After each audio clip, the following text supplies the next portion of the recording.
Welcome everyone, and thank you for joining this, our first meeting of the BCS Leicester branch of 2022.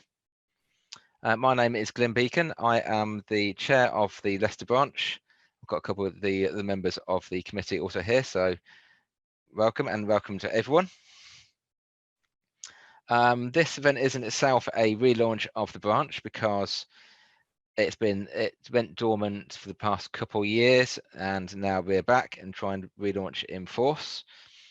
We plan to hold events on the first Thursday of every month, subject to us finding speakers and building momentum. Initially, we're going to keep these as virtual, taking into account the world gradually opening up, but it's not been quite back to normal yet. But we are hoping to trial some hybrid events in the next 6 months. So hopefully I'll get to meet some of you in person. But if not, nice to see you as a face on the camera. So for more information on the branch, we have re-initiated the branch website. So 1 second, I'll just make sure I'm not going to show something which I shouldn't. Right, so if you want more information on what's going on in the branch, easiest way to do that is just to Google BCS Leicester branch and click on here, and then of course you go into here and you get a pleasure look at my photo. There's a link there for emailing us, so if you want to contact the branch at all, feel free to email groups@BCS, and BCS HQ will then forward it on to myself and the committee, and we can resolve things. Also down the bottom of this page, you'll find a list of upcoming events. There is one more upcoming event on the 10th of March, which I'll tell you about at the end of this talk. So that is kind of simple. If anyone's interested in talks in the future, please just reach out. We would love to hear from you and get you involved. We want to really make this branch to give what's going to be of interest to you, more than us force feeding you topics. So give us ideas and we'll try and make it better for you. Okay, so tonight it is my pleasure to introduce Gordon Flower. Let's get the right description off. So it's a talk on ensuring business value in products through machine learning, ops, and DevOps. I'm sure it's going to have some very interesting discussion, especially in the DevOps area. That's always a interesting topic and can get have some really good discussions. Gordon is a solutions director at the Expleo group.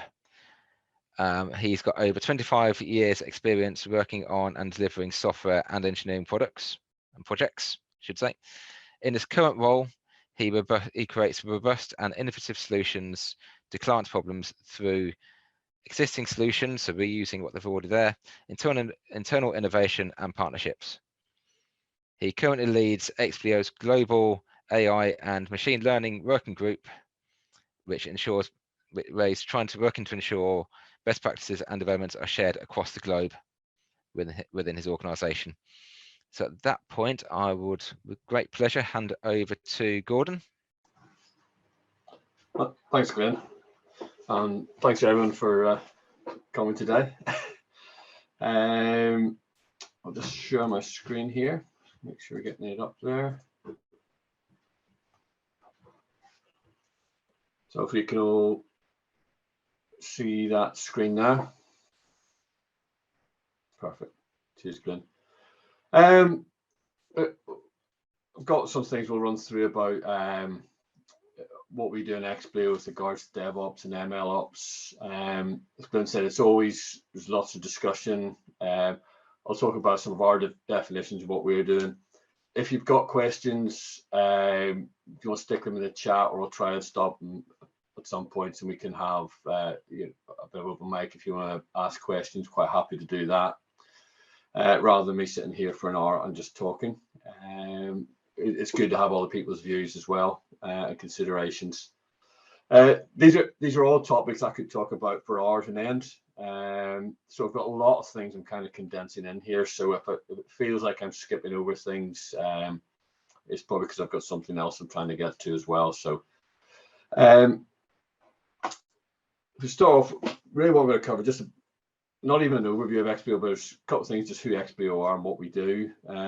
What is DevOps, which is the interesting bit, and what we as Expleo see as being DevOps and what we look at with regards to that, and what MLOps is as well. I'll go into a bit detail. It's not quite a case study, but it's going into a bit more detail of what project we're currently working on, some of the things we're looking at, and the considerations around that. Why DevOps and MLOps is important to that, and hopefully that'll bring it to life, some of the things I'm saying. The test case it's around test case prioritization, which is in the quality side of the business that we work in. For those of you who don't know Expleo, as a company, we're 3 years old, but we've got history going back many years after that, from different companies and mergers and stuff and acquisitions. Very long history, over 40+ years. Overall, globally, over $1 billion in revenue, and say over 30 regions as well. I'm actually based in the Northern Ireland, but my role within the group is global, bringing these kind of innovations and things and standardizations across the company. Not dwell too much on that, but one of the things I'll put up the mission from Expleo, because I really do like it. It's about partnering with leading companies. Keywords to me is value driving innovation. I think innovation in itself, it can be fun, can be interesting, but unless it's bringing value, well, it's no use to a business. And we all work in a business, so we have to bring value. And that's really where what we're trying to show when we're dealing with our clients is how things like DevOps and MLOps are actually bringing value to their business, but also how they can see the business value in their business as well. So we'll talk about that and how we can try and show the business value to people. So moving on, I'm going to give an explanation of what we talk about when we're talking about DevOps and the 4 pillars of DevOps. I'm going to work on the assumption that some people aren't familiar with DevOps. They've maybe heard the term. I'd be surprised if you're in the BCS that you haven't heard the term. But not everyone knows the background and what it actually means. From my point of view, what I quite often see is a lot of people, when they hear DevOps, they focus on tool chains and tooling. And that is certainly part of DevOps, but it's not all of it. DevOps is pulls from all sorts of different areas, and it's really agile enables it. Agile work flows enable it, and I've got up there the Agile Manifesto for those of you who aren't familiar with it. And Agile is very light in what it says. It's got the Agile Manifesto, which is 4 things there, and there's 12 clarifications as well within the Agile world, and that's all there is. Which came from the original concepts of Agile. Now these days there's lots of different ways of working in Agile with XP, Scrum, SAFe, scaled Agile, and how you bring that to an enterprise level. And these all have different ways of working to try and codify and implement Agile. But when you bring it back to what it really is talking about, it's these 4 things, and what they value, and valuing the things on the left there in bold over the things in right. Very important thing to remember, and this feeds into DevOps, is the things on the right are still important. It's just you value the stuff on the left more. One of the things that has enabled DevOps is this continuous delivery and this change in. I said I'm not. A lot of people look about the tool chain and focus on that as DevOps. It has been a real enabler, the tool chain, and the acceleration of the tools that are available and continuous to allow continuous delivery, continuous deployment. have really allowed DevOps to happen. So things like Jenkins, ADO, Azure DevOps now, and pulling all these different parts of the development lifecycle, the software development lifecycle together, and you can orchestrate it from one place, has really allowed DevOps to move ahead and exist, because you've got that orchestration and control of what's happening where and when, and that's obviously part of it. And that change in mentality from long delivery lines to reducing the work in progress and these shorter iterations and shorter sprints, also enabling that continuous delivery and continuous quality. On the right, there's the 3 ways which come from the DevOps Handbook, by Jez Humble and others, which it's a really great book if you want to learn more about DevOps. They talk about the principles of flow, and this goes all the way back. Principles of flow go all the way back to lean manufacturing and the Toyota production system, which was, well, that's going back 40, nearly 50 years. So this stuff has been around for a long time, and many of these concepts. This principle of flow is where you're trying to eliminate waste and move things from one side, which is your requirements, to a product at the end in one continuous flow. Anytime you have to go backwards to do rework or to change things, that's breaking that flow of left to right, and that's discouraged, and you're trying to stop that happening. So you're trying to accelerate that left to right flow. To enable that, you get this fast feedback. So the flow is about process and about how you think, about how you do things. The feedback, and that's again where a lot of the tooling comes in, is that fast feedback of what's working, what's not working. And so it's this concept of fail fast, fail early. If you're going to fail fast and fail early, so you can fix it and get rid of that issue, so it's not repeated again and again early in the life cycle. So that fast feedback is critical. As the principles of continuous learning, the fast feedback, it's no point having this feedback unless you do something with it, and don't learn, and trying to continually improve processes. So that's how, those are 3 different areas that come together to create DevOps. Within Expleo, we talk about the 4 pillars to deliver DevOps. So if you look at all these principles, how do you actually put these into practice? And how do you move from one state into another where you're using DevOps practices? And when I think about DevOps, it's not an end state, it's a process where we're trying to improve things. We're trying to improve product lifecycle. We're trying to improve the end product to get to that point in a more managed way with better quality and a faster speed. That's what we're trying to do. So quite often people set in mind, we're going to be DevOps. And for me, that's a wrong approach. We should be doing DevOps principles because it's going to bring better business value to us. So we look at these 4 areas here, and I'm going to go into those in a bit more detail. Before I go into those, anyone got any questions at the minute?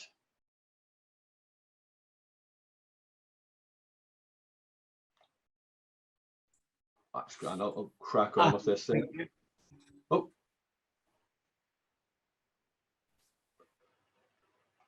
So maximizing collaboration and communication is the first pillar we look at, and it's a phenomenally powerful thing to communicate better. Comes from Agile. Agile really promotes this communication, collaboration.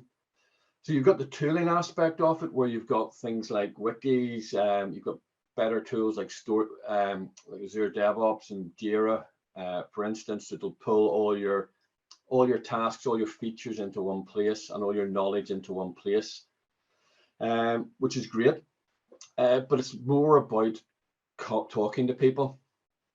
Communication, talking to people, communication is the most important thing. So it's having your business analysts, your developers, your BIs, your product owners, your testers, all talking through things from every stage of the software development lifecycle. and giving them the tools to do that. It's interesting. When I started doing Agile many years ago, we were told you couldn't do it in a distributed team. You had to be sitting together in the same room for Agile to work. And a lot of people went along with it. And at the time we did, and we did a lot of traveling on the site and sitting on site. I think in the last couple of years, we've shown, or a lot of people have shown, we've all shown across the industry that actually you can communicate without being in the same room. There are disadvantages of it, and I do miss getting into workshops and really sitting around a desk and talking to people and thrashing things out, as it were. But you can do it remotely, and so now you've got distributed Agile. We've got things like Teams, we've got like chat, instant messages, centralized repositories for documentation, where you can all update at the same time or work on with each other. But a lot of it comes down to talking to people and agreeing what you're going to be doing and how you're going to do it, and telling people what you're doing as well. If you look at Agile, the ceremonies in Agile, they have to be what you do, not just a ceremony. I'm not going to harp on too much about Agile and Agile coaching, but just doing the ceremonies doesn't make you Agile. Actually trying to tell people what you're doing and what you need from them helps you to be Agile. So the communication is vital.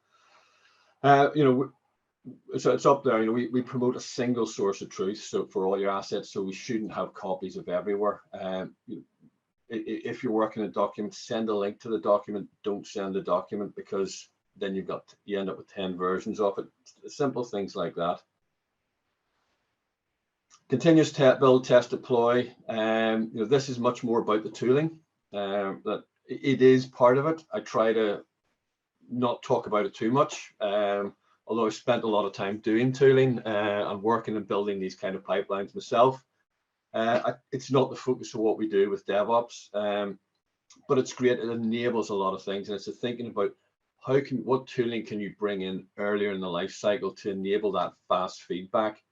If you can do security scans earlier in the life cycle, you're getting that fast feedback on the quality and potentially some issues.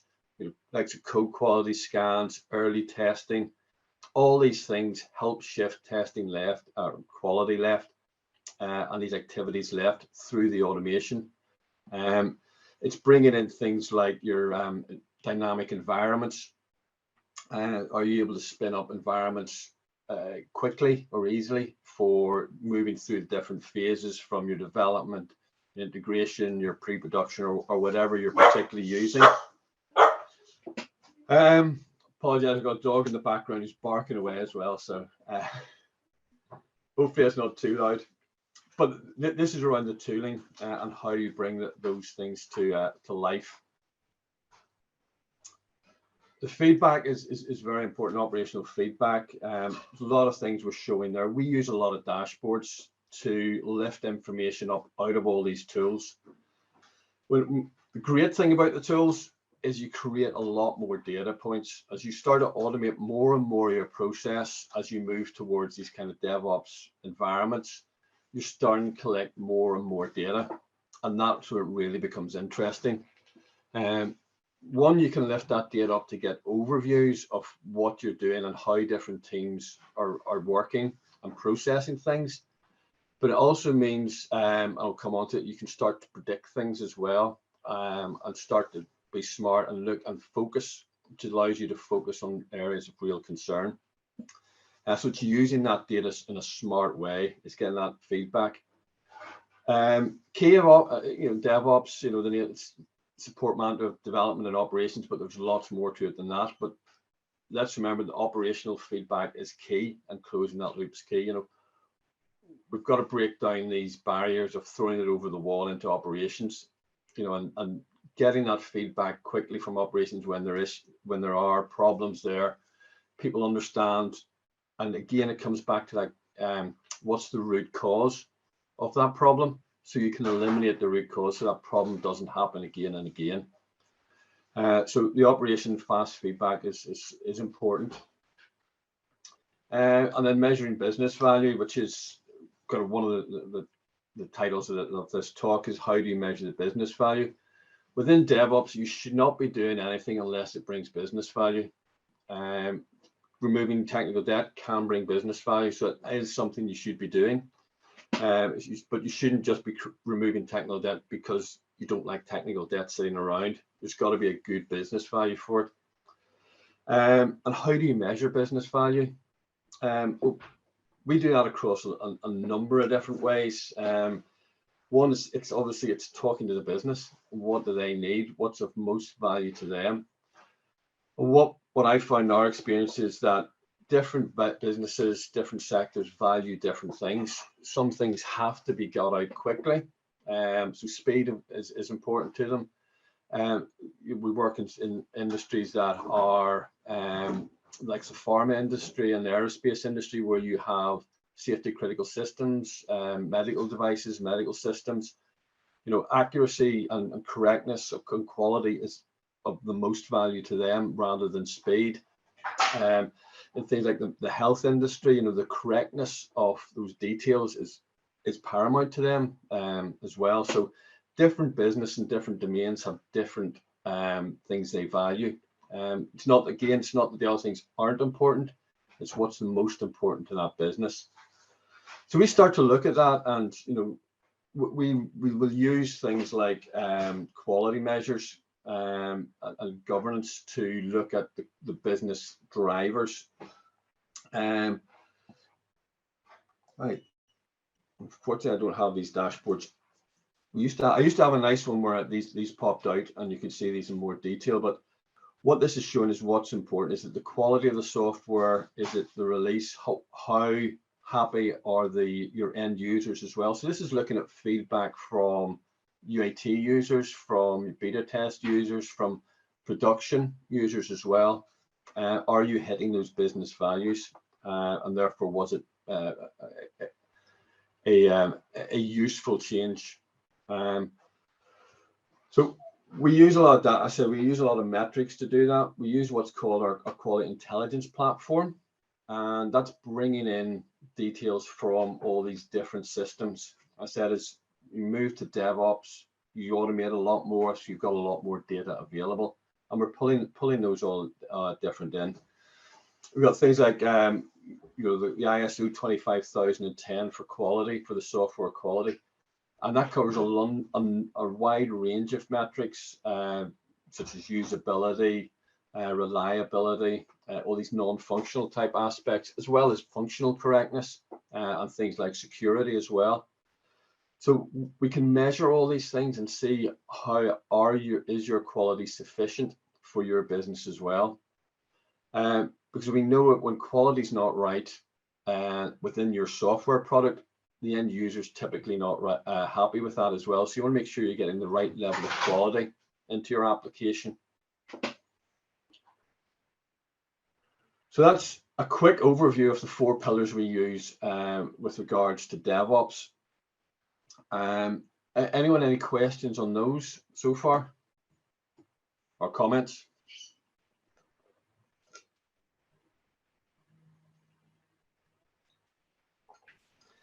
So what I'll move on to talk a bit now about is MLOps and what is MLOps? Portmanteau machine learning operations. There's a definition from the MLOps SIG. It's an extension of DevOps to bring in machine learning and data science. And why does it need to do? Why do we need a new term? Why do we need a new thing? Why doesn't DevOps just cover this? Well, here's a little diagram to try and demonstrate why we need something more than just DevOps. If you look at all what I've talked about, it's up to now, it's around business value, but it's generally around talking about applications and building applications, which are basically software code. You've got requirements that meet for the business, and those are codified into some software and delivered out as a product. When you look at machine learning, there's some other things come into it. There's data and machine learning models. and those don't really sit well within the DevOps lifecycle. Data, it can be constantly updating throughout the duration of a product. So you could launch, even if it's your DevOps and you're launching regularly, you may not be launching, as some companies do, updates every 5-10 minutes. Most people are releasing every couple of weeks. Some people are still releasing monthly because they don't want to change their product that regularly. That's a very common thing to do. We've heard there's feedback from product owners and products that we've worked with in the past where people have complained because the product's updating too quickly. Every time they go to it's different. They've got to figure out, well, I did it this way last time. Why is it different? It might be optimized, but it's still different, and therefore it's a pain to learn. So they would rather do it once a quarter rather than every day, figure out what the changes are. So not everyone's, even though they're working in DevOps ways, are deploying that frequently. So you've got this pipeline of code that's being delivered. You've got a machine learning model. I'll come back to that in a minute, but you've got the data, and that data could be regularly updated as it's looking at production data. It depends where this data is coming from.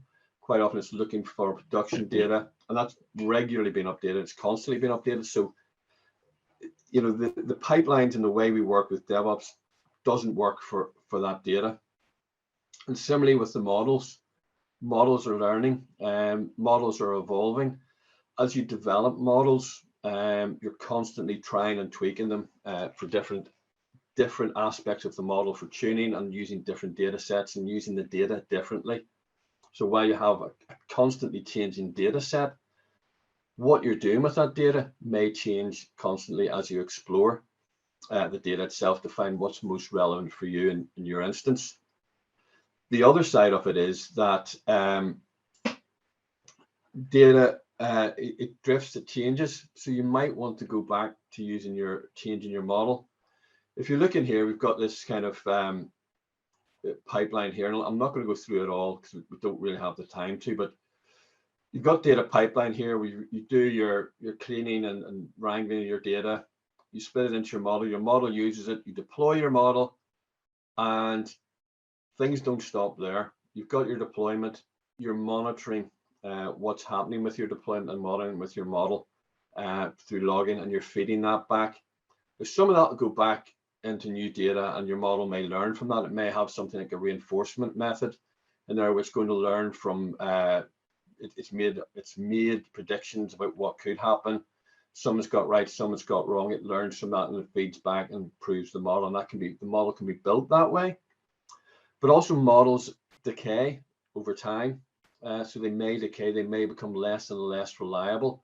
So you need to monitor them to make sure that they're where they are, and at some point you've got to go back and re-look at your modeling and what you're doing with your modeling.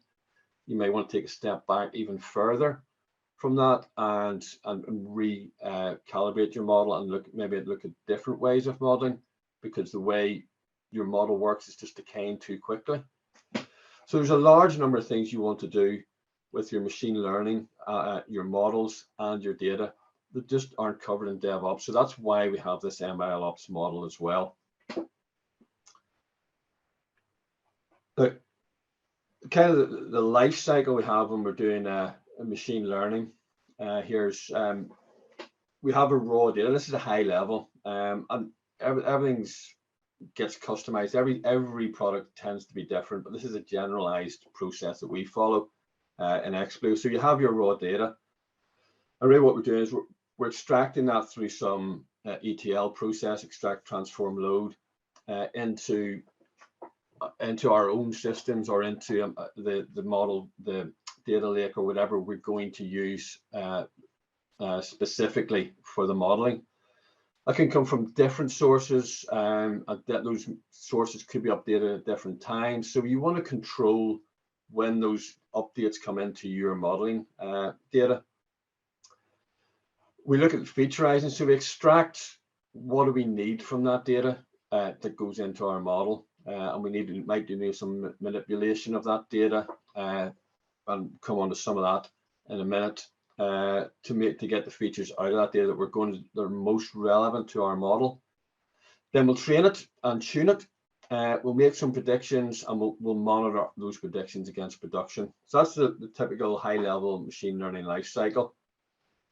To manage all that, if we were in DevOps, there's nice tools around there. I've mentioned the likes of Azure DevOps, and there's plenty of other tools which do similar things. And for the MLOps, there's similar types of tools. We use one called MLflow, but there's others out there. It's all early stages for a lot of these tools that are doing the MLOps, so they're improving, and every time we look at them, there's new features in there. Some are better at other things than others, but we're currently using MLflow, and there's different aspects to it. You've got this tracking server and the model registry. What's important is, as you've got your parameters and your metrics and your metadata, all these things that you're tracking as you build your model, because you change your model, and you're doing lots of experimentations, and you're trying to get the best predictions and the best results. You try all different things, and then you go back and say, well, actually, I got better results 5 runs ago. What was I doing then? I've got to check my notes. What was I doing then? The idea with MLOps is you automate the collection of all those parameters that you're using when you're doing your tests. So you can just go quickly back to a previous run, and you've got all the setup, the data you used, the tuning you used, and all those different tweaks to the system itself. That's all recorded within the MLflow dashboard. So you can quickly go back to that and reset from that point. The other aspect is the registry. As you go through, you've got obviously your experimental phase where you're working with your models. As I said, it's trying different things and lots of different things. Eventually, you get the model that you think gives you the best balance of speed of execution and accuracy of results as well. And therefore, you move it up through your different environments as you go up into production. You move it into your staging environment, make sure it's working there with your more realistic data as it's coming in maybe from a better source than experiments. We tend to use a slightly staler data because we'll take it out through the ETL. You're starting to get constantly updated data if you move into the staging phase, and so you're checking those mechanisms, and then you're moving into production, and then eventually those are going to be replaced and they're going to be archived. But you need to know what you've been running at certain times. So that's why the the register kind of holds that and helps you manage that whole process. So the MLOps it really covers the data and the model. The DevOps covers the code side of it. So the whole management toolbox, what's it for? It's detecting drift, confidence, and using MLOps. So how confident are you in your model? I'll come on to that because we found some very good things, and there's a lot of different metrics you can look at with your model to give you the confidence. And sometimes we've initially seen some very good results, and we start to look at and the confidence in those results isn't very good. And you've got to look in a bit deeper, see why that's not right. If you get very good results first time, there's probably something wrong with your process when you're doing these developing these predictive algorithms. There's a lot of different methods in there for all sorts of things. Some of these are for Sharp and Lime, or for explainable models and explainable AI, and so it's making sure that I'm probably not going to talk too much about that, but it's becoming a very hot topic on explainable AI. As models are being developed, people want to know, why did it come to that decision? What were the influences at? And there's methodologies and models to help you do that as you develop your process. And again, those are controlled within the MLOps pipeline and flow. Now that's important to businesses. If you're creating an algorithm and using an algorithm to predict, insurance quotes, insurance premiums, or whether someone can get it or not insurance, and someone queries that, you've got to be able, as a company, you've got to be able to stand over and say, well, that decision's because of these factors. Now with the likes of Lime, it'll give you the indicators of what were the key factors that influenced that decision. It won't go through every minute decision within that, but it'll give you the key factors, and therefore that allows you to give an explanation of why your premium was this or that, or why you got insured or not, because those are real business decisions and those impact people and everyday people's lives. So it's important you can explain them. Skills, there's not really here to talk about that, but there's a severe shortage of all these skills in the industry, and there's lots of different tools. It's a very active area of development, the MLOps area.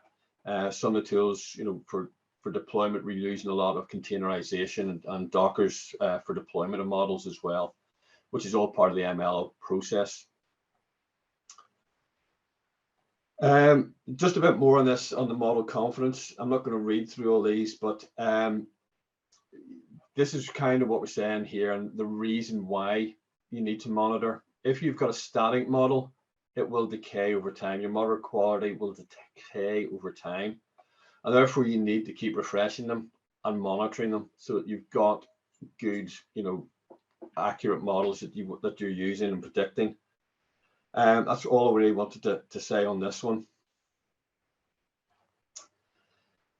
Within this, there's a lot of, how do you detect drift and what are we looking at within the ML ops? Lots of different things showing up here. Again, I'm not going to go through them all because there's lots of things to cover, but some of the ideas, you've got drift of data drift and class and concept drift. Well, explainability I've already talked about. How robust are your ML decisions? What's the confidence you have in those decisions? They're all things that need to be considered when you're going through the process of creating ML ops or creating an ML system and through ML ops. So that's a quick overview of lots of terms and terminologies that are included in ML ops. Any queries and questions on that before I go on to the next bit, which is what we've done with a particular use case for this, processes we've gone through, what we've considered, and how we're trying to show business value through the ML ops.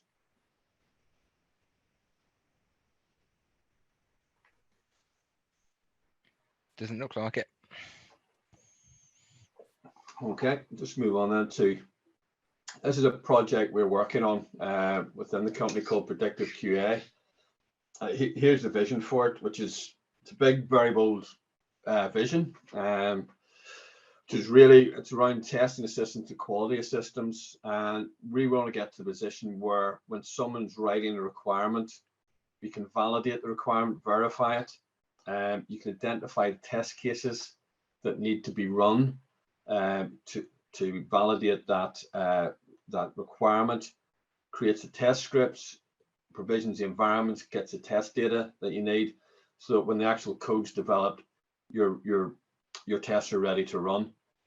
And this is going to speed up the whole process of developing software, or one aspect of how you can increase that speed.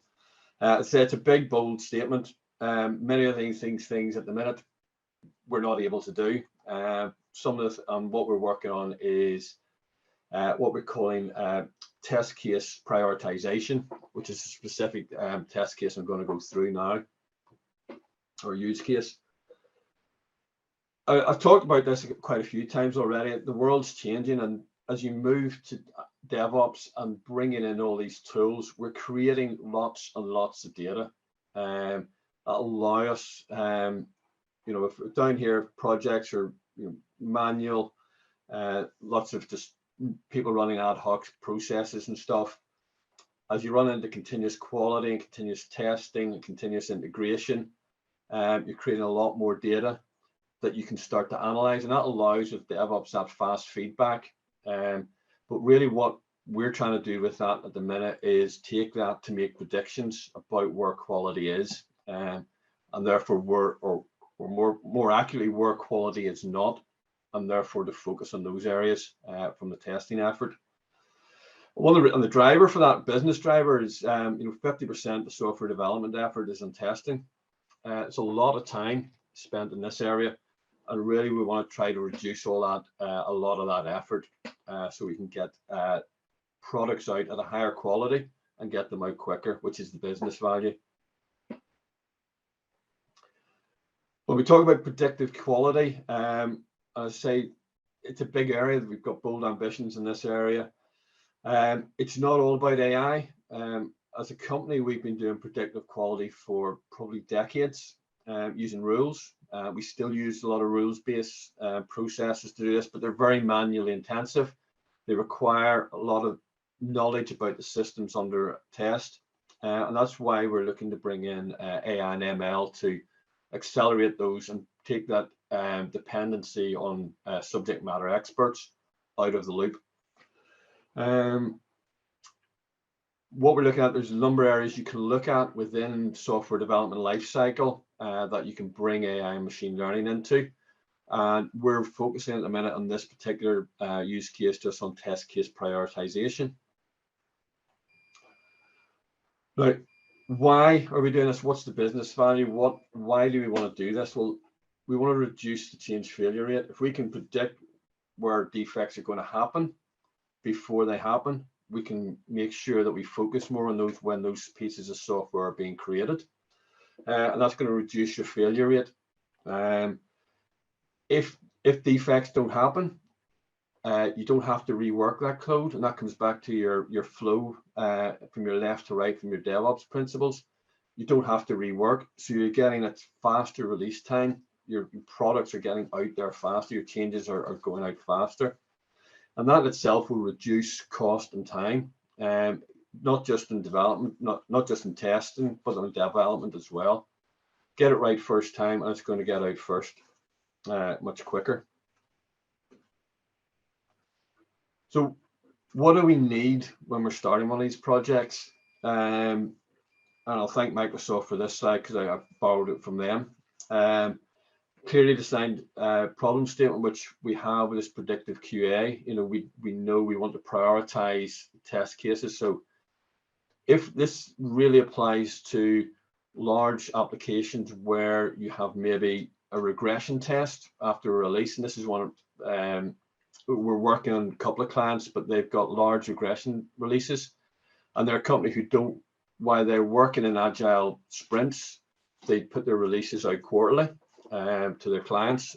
So they've got these small increments happening all the time, but at every quarter they've got a major release out. Sometimes they've got minor releases in between from security and other items, but generally it's a quarterly release. And when it comes to quarterly release, they've got a big regression test to run, and that can take up to 4 weeks to run all those tests. What we're trying to do is say, identify which tests are most likely to fail, run those tests first, and then you will, if there's issues there, you will find them quicker, you can fix them quicker, and that's going to improve your overall delivery time. What we're not saying is don't run all your tests, because we can't guarantee there won't be tests in these other areas, but the probability is low. And therefore, we're also using this between the big releases on the sprints to run a smaller subset of regression tests based on the prioritization. Access to labeled data. It's important. It's one of the key things for AI and ML. This labeled data. Without this, you can't really progress easily. Fortunately, with our clients, we've got access to several years worth of labeled data, which are basically telling us which test cases have passed or failed historically, which are new, how often they pass and fail, how long it takes them to run, when have they historically run within a test execution. So we've got lots of good data from that.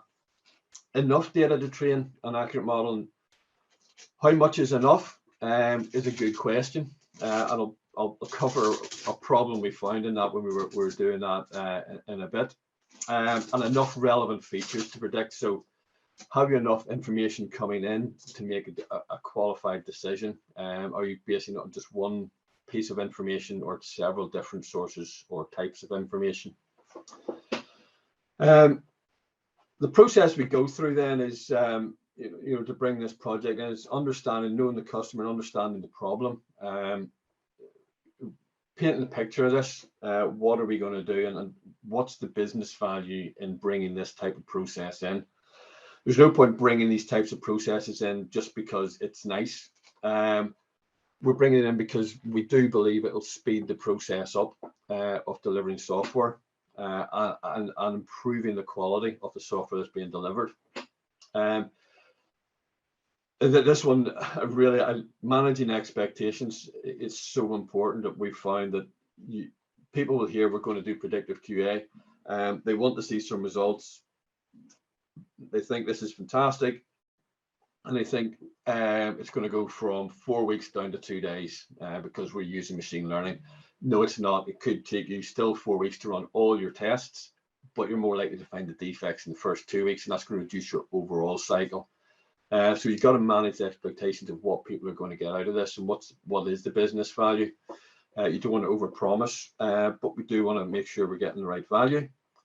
The input from the people who are actually working on the project has really been helpful to us for insights, particularly as we've got deeper into the data and understanding the data and how that data is made and created and used in the real world. That was very, very useful for us in the project. This is, identifying risk and harm and legal considerations. I don't think enough people really look at this aspect of machine learning. It's really looking at the ethics of machine learning. There are legal constraints coming in with regulations within Europe with regarding machine learning anyway. But the ethics of it as well, you've got to consider how you're using it. There's other considerations like GDPR as well, which you need to consider, but the ethics and the legalities, that's becoming a very hot topic, and there's a lot I can see in the next year, 18 months going to happen in that area. We've actually got the DevOps and MLOps, so we run both DevOps and MLOps to control and manage our code, our source code, as well as the models and the data as well, and then prove it works in a pilot, and then get it into production and support it. And that support is, as I mentioned there, that monitoring and logging and making sure that your model isn't decaying over time. So the specific thing we're going to talk about is this test case prioritization. I've talked about it already. So it's which test cases should you run first in a large regression test? These are the ones that are most likely to find defects, and therefore you can fix them quicker. As I said, you still need to run all of them to make sure you've got your full coverage. Some of the constraints we faced when we were implementing this with the first client was they wanted everything delivered on their premises. The data is their data. They don't want it going out into the cloud, and that's very understandable. Some of this can be sensitive, even with the considerations that it has been through sanitization and obfuscation. But they don't want to use cloud services. There's a lot of cloud services which really accelerate machine learning, but we couldn't use them. This was all an on-premise delivery. For that, we were using open source tools and libraries because of that easy deployment into environments where we're chopping and changing. There are some good commercial tools out there, but as we bring those into clients, it takes time to bring those in to identify they're expensive. You've got a big outlay, so we were really relying on open source tools to implement this solution. The actual client we had were they're an international company. Their headquarters are German speaking, so they're based in Germany. But some of their test cases, some of their processes are English, some were German, some were a mixture of both. Some were a mixture of English with misspelled Germans in the middle of it, of these test cases, which made it a very interesting problem, how to solve that. So that was the mixed language, a multi-language and mixed language, people probably just getting it mixed up. Also because They're now, I think for the last year, all supposed to be using English for everything, but a lot of people aren't native English speakers, and therefore the quality of the language is not as you'd expect from an English speaker. Sometimes it was better than mine as a native English speaker, but it's more a reflection of me. And unbalanced data sets, I'll come back to the unbalanced data sets because that was really interesting. And the sample size, small sample size, because if you refer back to here around what's enough data to train, that's really where this came in. It was a problem we had to look at and resolve. So how do we go about this? Well, we looked at the natural language. So these are test cases which are written, said, in natural-ish language, whether it be German or English. So we want to look for a model that does this already. So there's a number of models out there that will process natural language. Probably the one we chose for a number of reasons was the BERT model, B-E-R-T. Reasons for that is, one, it's very popular, it's a very powerful model. It's pre-built, pre-trained, so we can quickly bring to that point of value. We don't have to reinvent the wheel. But it also did multilingual, and we didn't have to swap and change between libraries because it would do multi-language at the same time. So it was a very, very useful model for us. We had to do the classification of the results, and then understand what, do this explainability and bring that into it as well. So the process we went through, the first two there are around, pre-processing the data, augment the data, which is around the amount of data we had and the type of data. You split it out in your training and test data, create the model, validate the model, and make some predictions and validate those predictions of are they good or poor. So we talk about pre-processing the data. We had a lot with thousands of test cases. I think it was around 4,000 test cases. And you think that's a lot, but there's a lot of rubbish in them as well. We test cases which were maybe just a full stop. Some were just an HTML tag. How they all got through their processes, we don't know, but it's all in that data. And really, it wasn't useful to the model. So we had to go through a process of removing all those types of things. Plus, there's things in there which are non-word characters. You get rid of those. When you're doing stuff with language, you try to bring it down to the base words. So the likes of training, the base of that would be train. And that's called lemmatization. So we want to bring it down to the base words. So we're comparing types of words or the base meaning of a word. So went through all these pre-processing of the data prior to running it into the model, and then we had this a lot of duplicates as well. So we got rid of the duplicates as well. This is all done through code. So this all became codified because the idea of this is this model we can take and lift and shift to different processes, different programs. And that's where the MLOps comes in, because it's not just we're building this one-off solution.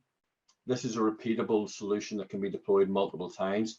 And that's why you need the rigidity and the discipline of doing this with the MLOps and DevOps mindset of capturing what you're doing at the time and saving that so you can go back to that point. So why did we need to do this data augmentation? Well, we had what's called an imbalanced data set. And we didn't think about it at first, but it made sense when we actually got an unbalanced data set and thought that makes sense, because when you create a model, the ideal, we're classifying here on a binary classification, a test case either passed or it failed. And in an ideal world, if you're training a model, half your data would pass and half your data would fail. And that would give you a good spread of data and you get a good result. The reality is when you're running regression tests, most pass, and only a few fail. So we did this big imbalance. So this is something we had to do. We had to augment the failures to bring up the level of failures. So we got much closer to that balance. Here's some of the stats. So we had just over 4,000 rows passed, 300 we failed. This is just one execution. So you're around, 4,500 rows of data, but you can see there's a big imbalance in there. One of the other great advantage of this BERT model that we used was it can actually synthetically create text that is similar to the text you give it. So what we did was we took all the failing test cases and we synthetically created text that was of a similar character of those test cases. So we augmented the that data. So we brought it up to from about 300, just under 300 test cases that were failing up to about 1,700 there. And that brought a better balance. You see, it's not 50-50, but we played around with different numbers. And obviously, the more synthetic you create, you're getting away from that real world data as well. So you bring in the risk in there. So we needed enough to get a good, reliable result, but we didn't want to overcook it as well. So we had to play around with some of these numbers to get a good balance. Then what we do, we split our data out into training and testing data. So typically 80% of the passes and 80% of the fails would be in the training set, and 20% pass and 20% fails the testing set. So you create your model with this data and then you test it against this data. And that's what we were doing. It's called stratified train test split. And then into the model. So I said we picked the BERT model. It's because basically it's a very powerful model. It's a very popular model at the minute. There's lots of different ways and optimizers in the model. So we looked through a number of different those. We tried some different and used the Adam W model for that, or optimizer, with that learning rate there. And then we ran the model. Again, there's a number of features that you can do to train the model that will need to be recorded, because you can do this fine tuning as you get your results. So you start to broadly train the model and then you tune and tune until you get better results, making sure you don't over tune the model as well. And you evaluate the model. I think I said earlier, it's not a straightforward thing evaluating the model. Out of the blocks, you get this nice little, determination that the model is 90% accurate. That's not the full story. Particularly, we've got an imbalanced data set as we had, because what you could do is you could accurately detect all the passes, all the passing test cases, and be terrible at finding the failing test cases, and still get quite a high accuracy. So you need to delve down into a bit more detail and a bit more of the metrics. I'm not going to go through all these in details, but there are the confusion metrics and the I can never say this word, specificity and the sensitivity, which are really which test cases are failing and how good it is at detecting a failed test case and how good it is at detecting a passing test case. Again, you can see those are relatively high, so it's 88%, or 87, 88%, so that's good. And there's other things we look at as well to consider, and these are all recorded within the MLOps. So when you run your model, all these types of activities and outputs are recorded within the MLOps dashboard, so you can go back and see which setup gave me the best overall balance of outputs. This is a bit on the explainability and the line model that we're currently using for this process. And what this is, when you've got a test case, you've got a lot of different words within that. And the line, it doesn't tell you exactly why it chose it, but it tells you which words which words in here played the most impact on the selection, and which played no impact at all. So the orange ones decrease the probability of it failing, and these ones increase the probability of it passing, just for this statement here. So you can like, well, Predictive QA was saying it was going to pass. So this is why these are the features that made it more likely to pass. So you've got an indication. I say it's not an absolute description of step by step, but you've got an indication of why it was going to pass. So that's, that's the line model that we're using in this instance. And then it comes on to productionizing it, and that's where, again, where the MLOps is important, because it's part of the process. The DevOps, this is the kind of process when you bring it into production. You've got a new test execution. We're pulling all the stuff from Jira, all the information test cases from Jira, which requires some code. And again, that's managed within the DevOps lifecycle. We're using Git as a repository and the processes around that. We run the predictive model that we've already created, which is obviously productionized from the MLOps registry. We're outputting the order of prioritization of which test cases should be run first. We're updating the system again, updating Jira again with that prioritized list. So the testers, when they go in, they can see, right, this one, I should be running this one, this one, this one, this one. And then once we've done the full execution, we validate the outputs from the model against where defects were actually found within the system. We can feed that back into the model and tune it. And that's kind of that's the monitor and manage side of the MLOps as well.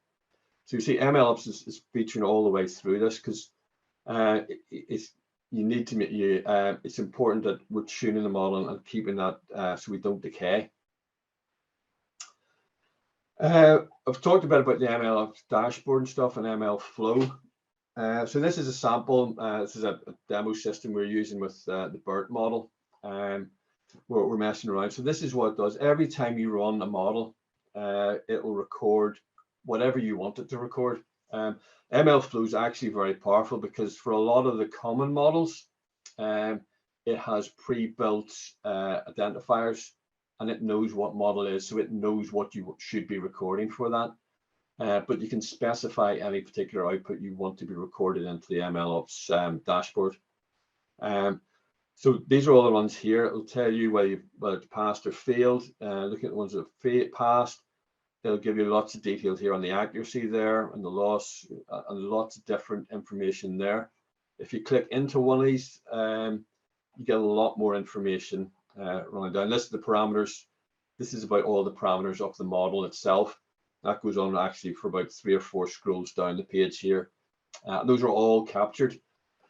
So if I go back to here and I know my accuracy, I've got my best accuracy here on this model here, or maybe it was this one here, but that failed for some reason. I can go back and see what was the actual setup in my model, and I can rerun that model from that setup directly. I don't have to go back through a notebook and figure out what the settings were for that particular, what I tuned. You're allowed, when you're running these as well, we typically put in our notes as well into this as to what was the output, what did we think, was it good, was it bad, what did you particularly tweak that you think made the biggest difference. So you can update the notes in these as well. As you can see, there's a place there for notes where you can add your notes into the execution. And all this was really about bringing the business values. How do we know this is bringing business value? It's really coming back to this, validating the outputs against the actual defects and monitoring that, finding that delta.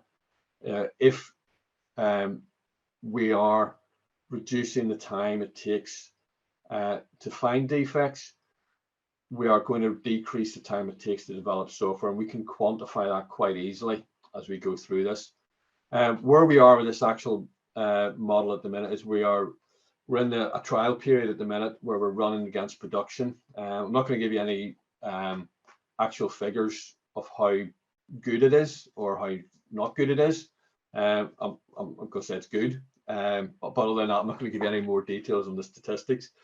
But it's showing very, very promising. It's the other thing is to mention is we're not just looking at the textual side of it. I've talked a lot about the textual, but there is the history of the test case and the defects as well, which are also considered within the model to give it more richness of those features. So when I talked about the number of features earlier as what you need for a good ML model, the text would be one feature. The number of times a defect has been found of certain severity would be another feature. How many times those a particular test case has had a failure or a defect associated would be another feature. How long a test case has been around? Is it a new test case? Is it an old test case? Those are all features that are built into the model, and it's looking very promising at the minute. That's all I was going to talk about today. So just to finish, I'll just see if there's any other questions, if there's any questions out there on what I've covered.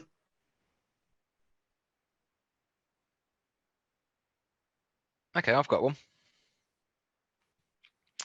Okay, so that's really interesting. Thank you, Gordon, for that. It sounds like we're quite in early days of machine learning. So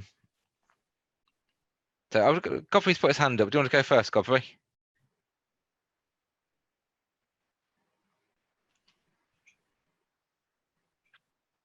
So I thought Godfrey had his hand up. Okay. Yes, you're still on mute though. You're still on mute. Yeah. Do I need to unmute you? I can't unmute you. I can only. So okay. So can you hear me? Got you now. Yep, got now. Yeah. So from what Glenn has explained, seems to me that most of the businesses that you work with basically have a buy-in into the machine learning ops, and then combine it with, it's easy to go with DevOps based on the diagram you showed. But what happens when businesses are yet to understand, or when they, will I say, management or the business itself is unable to, or is yet to start this? Where do they start from? First of all, if they don't have the data, because some of the examples you gave, I think it's in insurance and healthcare, where you generate a lot of data. And Yep. Also you have models that can be used to train their data. So if you're in a business that is slightly different from healthcare, insurance, and you don't have a lot of data already out there to train your models, what do you do? Yeah, it's a great question. I mean, without data, it's you can't. I would say you can't make predictions without data. There are models and methods, depending on what you're trying to do, where you can, like adversarial networks, be an example where you don't need data, but whether those apply to the particular use case you're trying to solve, that may not work. Where we're trying to go, and I suppose maybe where your question's coming from is these are from existing projects where we've got a long history of data with. If you're coming into a greenfield site, a new project, how do you bring these types of things in? And that's, we haven't solved that problem yet. There's a number of ideas we have around that to try and see if we can generalize generate the predictions. So I don't think it'll work off what we're currently doing with these test case test case descriptions. We've another project running where we're going back and looking at the code level and the code changes, and how code quality and the changes affect the outcomes, where defect leakage occurs into production. What affects those in the code changes that have driven those, to see if those can be more generalized, so we can look at those indicators as you're developing your code. So if we can, I think the idea then is when you check your code in, you get your scan through the algorithms, and it will make suggestions that say, well, actually, this is highly likely to cause a defect in production, or it's low likelihood. And if it's high likelihood, you'd want to go and look at that. What are the indicators? Have you done unit testing? Has it passed? Have you done code scanning? Those types of things. Code quality scans, like the Sonar Cube and stuff, and point you to looking at those types of things much quicker. But it's, I get the question. I'd love to have an answer. It's on my to-do list, but it's not top of my to-do list yet, because we've lots of clients and lots of people who are maintaining systems with lots of historic data. Hopefully that answered your question. Yeah, thank you. I think the point about using machine learning to improve software quality is quite interesting, because a lot of time you just run tests and we don't think about how we can actually improve that testing, automate it, and get those regression tests improved. That's quite an interesting use case I hadn't really thought about previously for machine learning, which is fascinating. Thank you for that. Yeah, I suppose, at the minute, what we're doing at the minute, we're talking about, you still have to run all those test cases to get the full coverage. The next kind of one of the things we're looking at is, can you just reduce that so you can identify high risk use cases as well. So then you've got your high probability, high risk, and that means you're making a risk-based decision on what needs to be tested, and that'll reduce your overall delivery cycle, because it says, right, well, I've made these changes, I need to run these 10 tests, and I've got a very good confidence that that'll catch anything that exists there, rather than having to run a whole suite. So could, in theory, use it to improve your test coverage? Yeah. So I'm thinking more safety-related systems. You were very concerned about just code coverage overall. So anything you can do to automate that and increase that overall coverage you can achieve in a realistic amount of time is valuable. Yeah, I think in safety critical systems you're probably already covered up, because you already have good requirements, top down, bottom up traceability, and you can. In terms of path coverage. Yeah, you've got a lot better coverage. A lot better.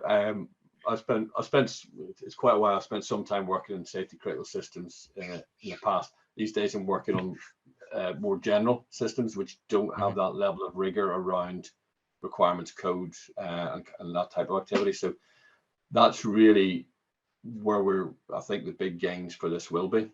It's not to say you won't have gains in those more regulated areas, but I think there'll be bigger gains in the wider industry. Definitely. So it sounds like this is definitely going to be an important area to grow. So obviously, do mention that there's a massive shortage of data scientists, analysts, and general engineers in the industry. So what would if someone came to you and asked they're interested in getting into it, or getting into machine learning, getting into machine learning ops, where do you suggest they start? What's the 101? What do they need to do? Oh, yeah, a great question, and I don't have a simple answer.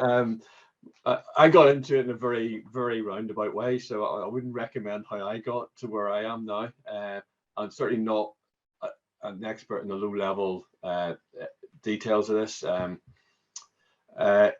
I mean, there's a lot of qualifications, and I know that my local university are doing a master's in data science. It's those types of things where you really need to get into it, but you also need to keep up on this industry, because it changes so fast. It is changing so quickly. So it's keeping up on it. The MLOps is actually, I laugh, because from a software engineering background, and having good quality standards of how to develop software, it just seems obvious and simple. But I understand the people who haven't got that rigor in their development lifecycle, companies, and we see a lot of companies who don't have that rigor. It's completely alien to them. But which is one of the reasons why we're trying to set it up so it's very easy to deploy. We're containerizing it, make it simple. We don't have to tell people we're doing this big thing called MLOps. We're just bringing our systems to you. How do you get into that? Well, the diagram I threw up with the MLOps at the start with MLOps, the MLOps.org, very, very good website. Lots of really, really good information on that. Let's see if I can bring that up there for back further than I thought. That one there, ML-ops.org. A lot of good information there. It's growing rapidly.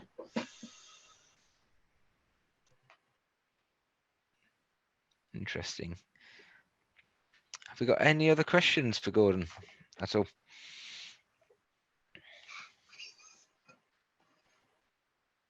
I'll take silence as a no. And therefore, once again, thank you, Gordon, for your time. Yeah, no problem. Whilst everyone's here, I would also just like to, before we sign off, mention our next talk on the 10th of March. It's going to be, I call it Networking for Dummies. The full title is An Introduction to Network Subnetting. We'll be looking at subnets, IP addresses, subnet masks, and it's very much a good basic overview of how the networks work. So that's the invite's coming out to you shortly. Hopefully it'll be interesting, people. If you've got any of the topics you would like us to cover, please feel free to reach out via the email address on our branch website. We'd love to hear from you. We'd love to get some more involvement and hear what you want to get out of us. So on that note, there's any other questions? Anything else anyone like to raise? Well, that's thank Gordon. Apart from thanking Gordon again. So yes. thank you, Gordon. Thanks, Gordon. You're welcome. Enjoyed it. Thank you, Gordon, for the excellent presentation. Well done.